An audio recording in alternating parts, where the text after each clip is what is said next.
There was a time when the stars hadn't learned to fear mankind yet, an era where they didn't understand that humanity was cut from the cloth of predatory instincts and death world lessons. This wasn't accidental. Man knew her nature, and moreover, knew her power. They didn't want to get involved in war. They didn't want to fight. They knew what that made them become. Sometimes, though, sometimes you have no choice. Sometimes the galaxy doesn't know of your fight. They don't see what hides just underneath your skin.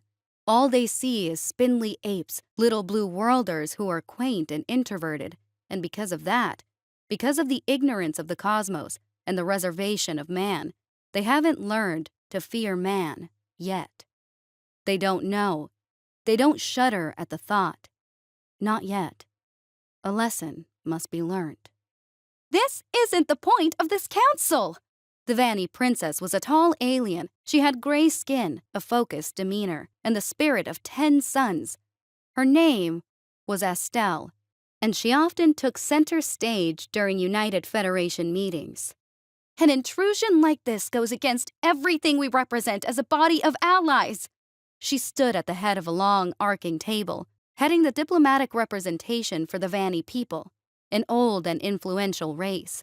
The other aliens seated along the table were the other great powers, nations that held either great resources or militaries, sometimes both. Most alien races were resigned to watch from the large, amphitheater-like chamber. Representatives, to be sure, but not like the great powers. They voted, but were never heard. Only the most powerful of intergalactic nations were granted a seat at the table, like the Vanny, the Yogi, and the Malarians have always been respectful to this institution. They were tall and yellow creatures, tremendously elegant and skinny. Every movement was a piece of art in some sense, and every word was chosen like the stroke of a brush. But we will not be slighted. That is why our ships have rallied along the sector border. A squat and hairy creature cheered beside him. The Yogis stand with their Malarian brothers! Collections of warships had gathered along the border of one of the other great powers, the Leaks. A tense situation. Astel shook her head with agitation. She was trying to hold the place together. You have not been slighted. Neither of you have. She put up a calming and careful palm. This simply must be discussed when tensions have cooled. I will not have this council be reduced to false claims and perjury. The Malarian lifted his head. False claims? Her voice was confident and unbroken. The council needs verification before action can be taken. This is another attempt to push back our complaints. His eyes were silky dark, and they reflected the grand and ornate lights of the chamber. Our nation is slighted every day, while the League Miners Corps continues their pursuits in space that is explicitly under our control. We will not sit by and watch our lawful territory be pirated. I would never attempt to silence a member of the lead council. She looked around to make her point clear to everyone. Nor would I stand by while wrongdoing is being done to them. I promise you, much work is being done by Vanny correspondents to garner a comprehensive report. Lady Astel. He warped his hands around his stomach. We all admire what you've done for this council in the recent cycles, but we fear this isn't being handled appropriately. We fear favoritism. We will take action. She was adamant, clear, and composed. On that, you have my word. I fear that promises made inside of this council are losing their weight. The words were as heavy and consequential as they could have been. It was only a sentence, but at its core, it was undermining everything the Galactic Federation stood for. It was an attack on the promises and pacts they made within its hollow chambers. Estelle knew this. Everyone did in some sense, but the room was too worked up to go any further. A good diplomat must know when to be a good coward and retreat to fight another day. I am sorry to hear that. She looked across the room, at the council-seated nations, and at the witnessing lesser kinds. The room was fading, it was dark, and it darkened her heart. I hope this sentiment will be remedied upon the next council, and I assure you that this will be both the express goals of my people and myself. Thank you for your work, Lady Estelle. We hope you can. The council ended on that haunting, hesitant note, hopeful, but shaded in suspense and fear. Something loomed. Stars! Estelle threw papers on her desk, braided hair now frayed and unkempt. Are they seeking to destroy the council? A human sat across from her, voice casual and with a soft smile. He lounged in her lone guest chair and was wearing a clean black suit, laid back, gentle hair, and the cool demeanor of a seasoned politician.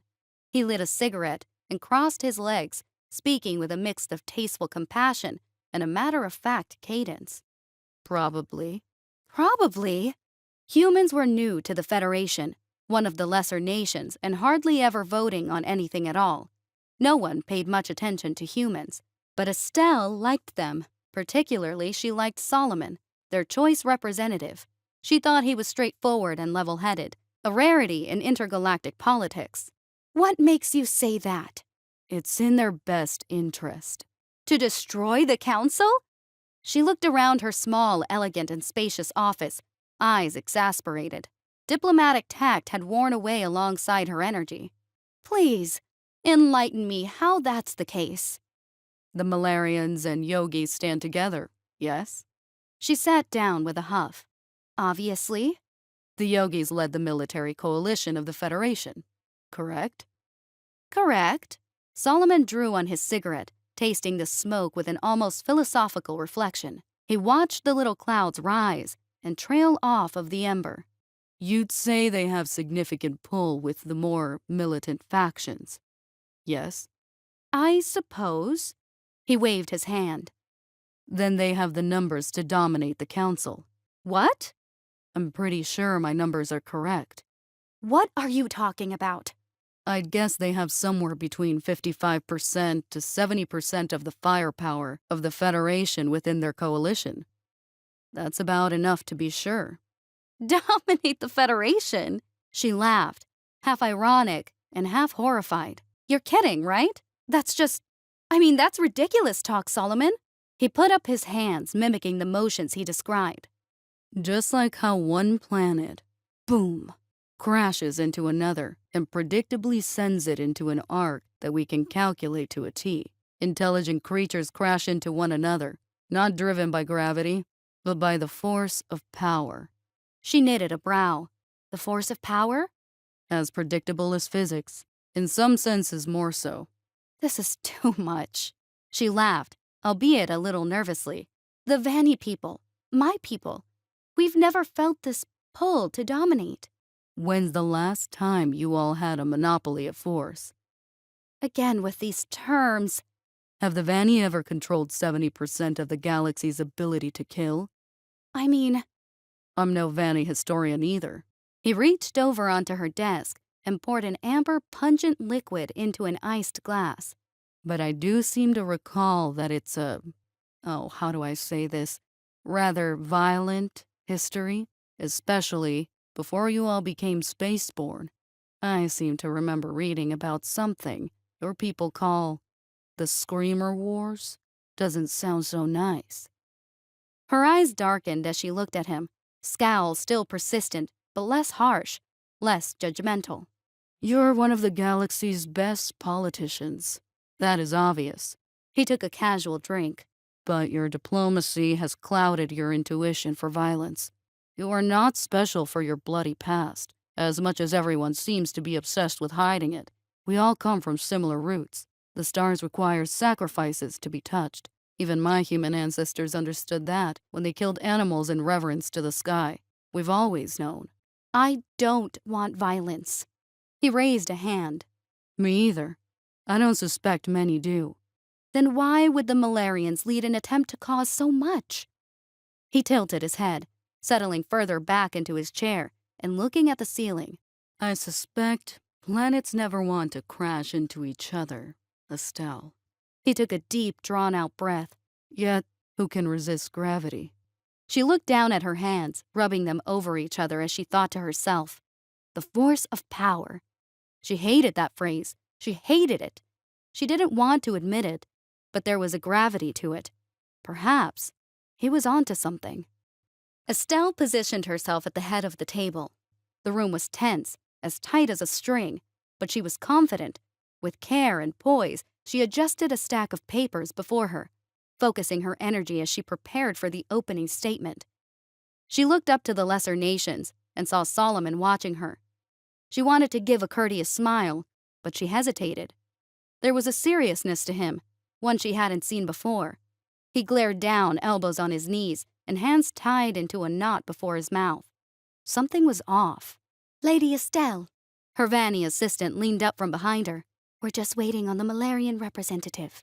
She smiled, speaking subtly. "Of course." The League representative was seated beside her, obviously nervous. They were the nation that the Malarians were accusing of stealing their resources. At the moment, there was a standoff on the border of the sector, League ships facing off against Yogi and Malarian ones, a horrible position for the three great nations. "Hey," Estelle laid a hand on her shoulder. "It's okay." Estelle's report confirmed it. By all accounts, the Malarians were fabricating the story. Some illegal mining was going on. But where was it not? By no means was it a full-scale, League-backed operation. This all was ready to be settled like adults inside of the chamber. Everyone could act accordingly. The League rep smiled, her scaly brownish skin guarding her vulnerable emotions. "Things are chaotic back at home. Everyone thinks war is on the horizon." The Vanny felt similar. More than ever, the pressure was on Estelle to quell the tension. "I'll handle it." She gripped her papers tightly. "We have what we need." The Malarian finally entered the room. At his entrance, silence overtook the whole chamber. It was as if he'd lit the fuse with his presence. The clock was ticking down, and everyone knew it. "Nice of you to arrive, Malkai." She watched his long and careful strides. "We're all anxious to get started." Something was off about him. His tall posture was more tense than usual. His face was tight, and the more Estelle looked into his eyes, the more she became worried. "Malkai?" He stopped before his seat, hands resting gently on the chair. "I would like to make a statement before we start." Estelle blinked, caught off guard. Please, have a seat and go right ahead." "I'll stand." She tensed her hands, settling into her own seat and watching as the Malarian began. "My peoples have been deliberating." His voice was curt, professional to a painful T. "We have come to the unanimous conclusion, alongside the Yogis, the Bonodos." "You all have been hosting a joint political council without notifying the board?" It was a direct violation of multiple pacts. "You must know this is forbidden." "Lady Estelle." He wasn't even looking at her. "If I may continue, uninterrupted." Under the desk, her fingers were rubbing against each other. She nodded. "All right then." "To continue, a collection of nations, all of whom are listed in a document already delivered to all nations, have agreed with us. This council no longer has the best interest of all its priority. Favoritism has overtaken and halted all necessary Factorism?" She stood up, slamming her hands onto the desk and raising her voice. "Malkai, this is ridiculous." "Interruptions, Lady Estelle, interruptions." She was too heated now. She would not sit by and watch the Malarians spread lies. "I apologize to the rest of the council for this intrusion, but this sort of language and bold statement cannot carry on without deep scrutiny." Malkai lowered his stare, picking up from where he left off. "We are all in agreement, effective immediately. The Malarians and all aforementioned nations are leaving the council." "Malkai?" "Henceforth matters will be taken into our own hands." "Lady Estelle." It was the League representative, color drained from her face and unsteady in their frantic words. "Lady, we are getting word that... Oh, dear stars." Estelle looked at Malkai with disbelief. "Malkai, what's going on here?" He was standing tall, as unmoving and grand as ever. "We have initiated a defense joint first strike. For the sake of saving as many lives as possible, we are taking measures to make sure the conflict is swift and absolute."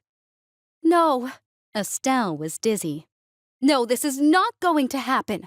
"The only nation of concern here is the leaks and their greedy practices. But should any other nation choose to intervene, they shall promptly be treated on equal terms." Estelle's hands clenched. This is a terrible crime. "This is justice." He looked around the room towards the rafters and the other members. "All nations concerned with preserving true legal equanimity and representation should be quick to follow us in our departure." Finally, he looked directly at Astel, almost sympathetically. "We're sorry it had to come to this." Traitor! "We wish you all the best." He turned and left, taking with him a staggering number of representatives, leaving behind a confused, scared, and hesitant room. The leak representative was in shambles, almost collapsing and shaking fear. Estelle brought a hand to her chin, eyes down as she spoke. "We will not leave the leak behind." Her voice was still as confident and powerful as ever, but she felt the hollow echo in her heart. She felt the dull roar that was beating on all of their ears. Justice will be had. She looked up to the rafters, eyeing Solomon. He was in the same position as before, eyes just as serious. Upon meeting her gaze, he lowered his hands and mouthed a message to her. The force of power. There it was again, that ringing, slightly haunting phrase. Yet now its painful sting was more true than ever. The planets were in motion, and collisions were inevitable. She nodded. "We will be strong." She spoke to everyone, eyes still on Solomon and his words. "We will be strong." She tapped her desk, nervous and reading report after report. "It's possible." "Not with what you have." Solomon poured 2 drinks from across the desk. He lifted up the other and offered to her. "I wouldn't dare cloud my thoughts right now." "You're not clouding them, but cutting through them." He downed his own in one go. "Think sober in peace. Think boldly in war." She stared at it for a while, eventually taking it and washing it down in one gulp. "The Joint War Council is set to gather in 2 cycles here." Her voice was easy and light after the drink, bounding after the task before her. "We're going to have a lot to do." Solomon looked more stressed than she'd ever seen him. He sat down in the chair, perfect suit now slightly wrinkled, a little messy and uneven. "Solomon." She lightened her tone. "We're going to make it out of this." He smirked, looking down and shaking his head. Oh, you don't get it." She tilted her head. He poured another drink, taking a long time in his movements. With careful hands, he lit another cigarette, eyes almost in another room with thought. "I've never known you to be at a loss for words." He nodded with cigarette in mouth. "Can I ask you a question?" "Of course." "This is an important question, Estelle." She scowled, lowering into her seat. "Okay." Words suddenly flew out of him. His eyes were still to the ground, and hands moving with energy behind each word. "You're outgunned, pretty much across the board. There's not much hope for the effort. Sure, you could do it, but no one would bet on it." He took a hit from the cigarette, light fog rolling out from his lips. "But say I could offer you an out. Say I could do something that would turn the tides of this war before it even starts. But it might cost. It might cost a lot. No, it would cost a lot. Would you take it?" "Solomon, what are you talking about?" He twitched his head. "I have a really important job at the council, Estelle." "All representatives do. It's an honor." "No." He let out a nervous chuckle. "Not like that. Mankind has trusted me with a decision. I'm sort of a... This is hard to explain." "Then speak simply." Mankind has this story of a human, a long, long time ago. His name was Oppenheimer, and he was the first of us who learned how to split the atom. "Dangerous." "Of course." He downed another drink. "Well, The story is that he was crushed by his discovery and his decision. He was crushed because once something is unleashed, it cannot be contained again.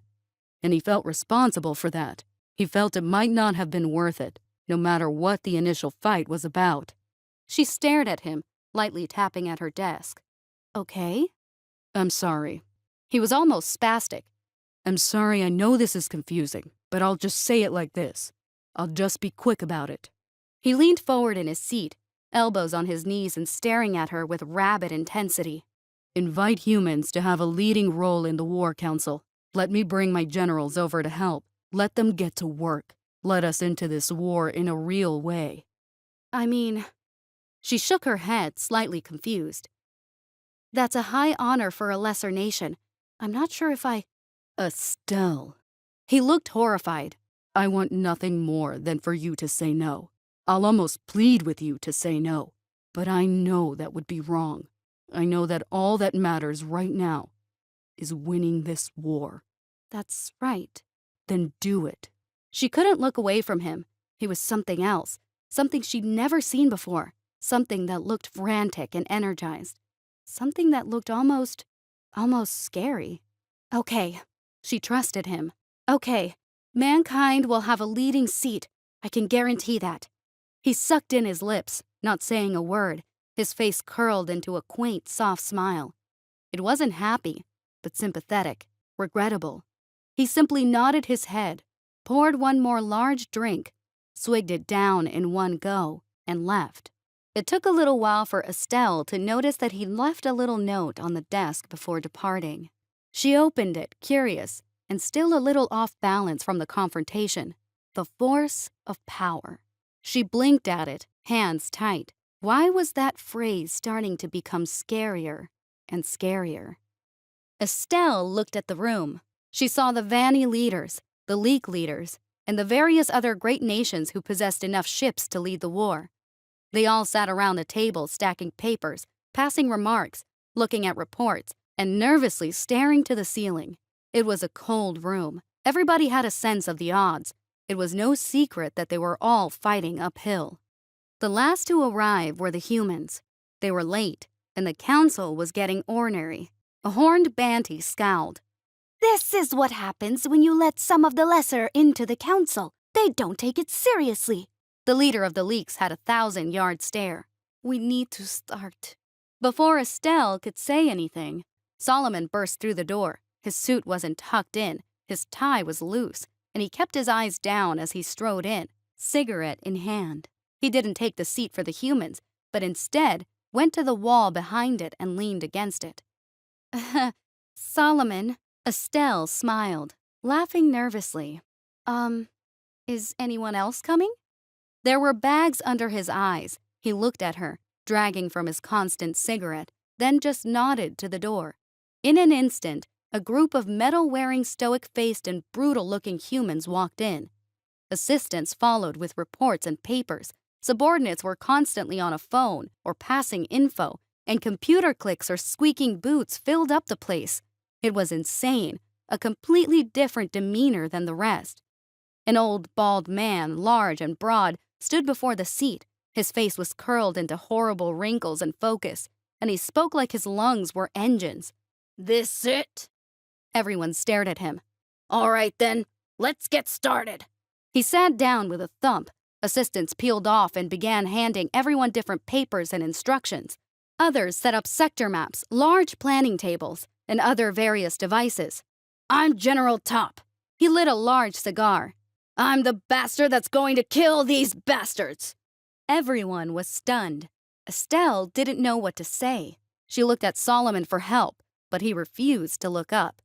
He had become so small in his little shaded corner, as if he was trying to disappear.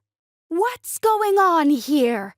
The Banty leader growled. You are not leading this council. This is a joint operation. What's your name? Top's cadence alone could crush. I am Grand Admiral Olan, highest of the Banty war chiefs. Good. I don't care. Everyone gasped. Top's mouth morphed into a tense frown, and his brows lowered and aimed as if they were the tips of tank barrels. I don't care what any of you think. What's going to happen is you are all going to shut up and listen.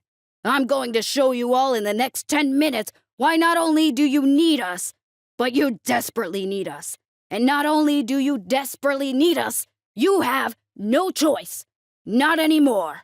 Olam blinked dumbly, unsure of what to say. Top opened a large binder in front of him.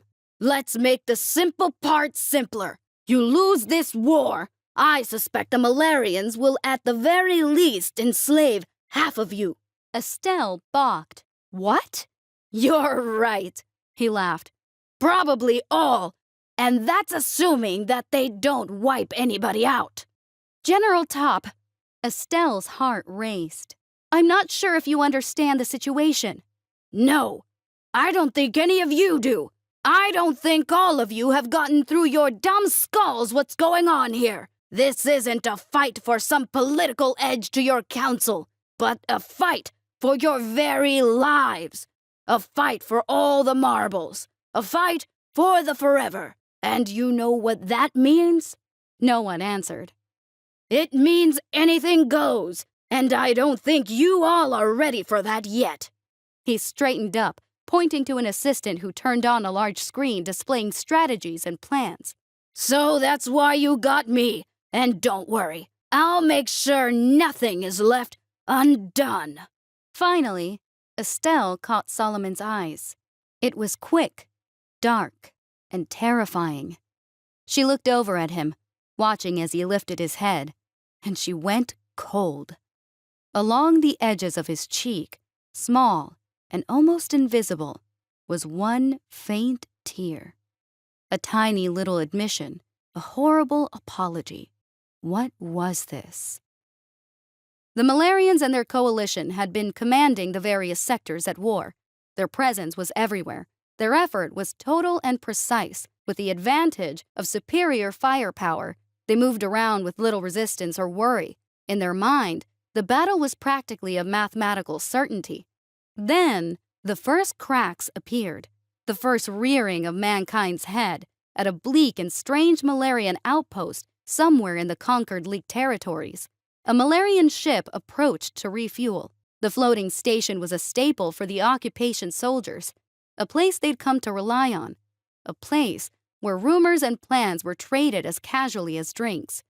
Yet, when they approached, eking into its familiar port, an imposing chill wrapped around them. No one answered the call for docking. No soldier came out to direct them in. Instead, a silent hunk of metal just stared at them with indifference. Eventually, the Malarians unloaded and entered the station, their rubber boots ringing out amongst the dead and mysterious halls like questions receiving no answer. They turned into what they knew was the canteen. And there, they saw it. The crew, their friends, their battle brothers, all dead and disfigured. They saw the monstrous work of killers who tied them up one by one, worked out information, then simply moved on to the next. It was the bloody mess of a war they didn't expect to be fighting, the red viscera of a primate, ancient style of gaining advantage. It was mankind. Man became a terrible haunt of war. Every transport was a target, innocents weren't off the menu, and simple mining colonies were fair game.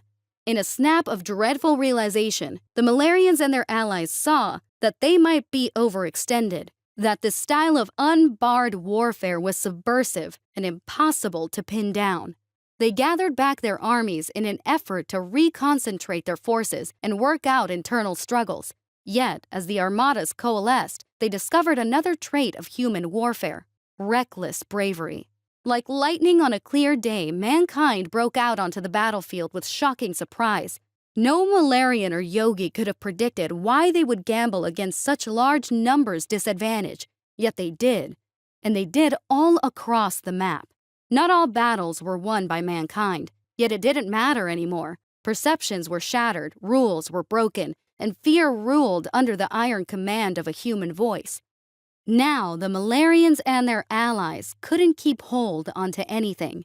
Every small resource was at risk. Every inch of land was a vulnerability to defend. Yet every attempt at saving it presented an even worse risk of losing even more.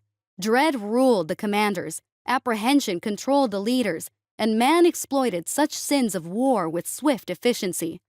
The war had changed and morphed into a primal fight, an ancient echo of ancestral tenacity, and only man had never forgotten that sound. Estelle sat alone in her office as the war wore down. The Malarians were close to suing for peace, and she was sure that the rest would follow yet. That was all she was sure of. In all honesty, darkness and angst rested along the edges of her heart.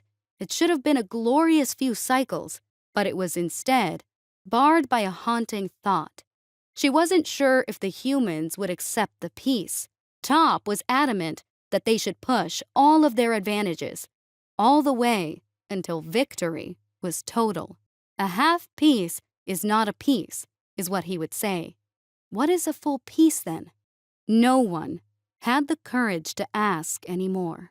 Solomon was gone. Estelle hadn't seen him since that first meeting, yet she thought about him all the time. She wished he was still around. He seemed to be the only human who could translate their thoughts, their furious passions and feelings. She looked off into the stars from her office. A human fleet was getting ready to depart on another mission.